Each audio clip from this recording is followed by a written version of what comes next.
நம்ம வீட்டு பூஜை அறையில் விளக்கேற்றும் போது நம்மளோட குலதெய்வத்தை மனசில் நினச்சிக்கிட்டு விளக்கேற்றணும். தினமும் காலையில் சாயங்காலம் 2 வேளை விளக்கேற்றணும். அதுவும் காலையில் 5:30 மணிக்கு எல்லாமே ஏற்றுறது ரொம்ப நல்லது. சாயங்காலம் 6 மணிக்கு மேலே ஏற்றணும். தினமும் நம்ம வீட்டில் இப்படி விளக்கு ஏற்றிட்டு வர்றதுனால தெய்வத்தோட அருள் பெருகி கெட்ட சக்தி நம்ம வீட்டுக்கு அண்டாது. நம்ம நெய் ஊற்றி விளக்கேற்றுறதுனால நம்ம வீட்டில் செல்வம் பெருகும். அதே மாதிரி எந்த ஒரு காரியத்தை நினச்சி நம்ம விளக்கேற்றுறோமோ அந்த காரியம் வெற்றிகரமாக நிறைவேறும். நல்லெண்ணெய் ஊற்றி விளக்கேற்றும் போது நமக்கு நல்ல ஆரோக்கியம் கிடைக்கும். தேங்காய் எண்ணெய் ஊற்றி விளக்கேற்றுறதுனால நல்ல வசீகர சக்தி உண்டாகும்.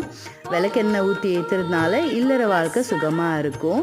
இழுப்பெண்ணெய் ஊற்றி சிவனுக்கு விளக்கேற்றும் போது கடன் தீரும்னு சொல்லுவாங்க. அதே மாதிரி இந்த இழுப்பெண்ணெயை பார்த்திங்கன்னா நம்ம கோவிலில் மட்டும்தான் ஊற்றி ஏற்றணும், வீட்டில் எல்லாம் ஏற்றக்கூடாது.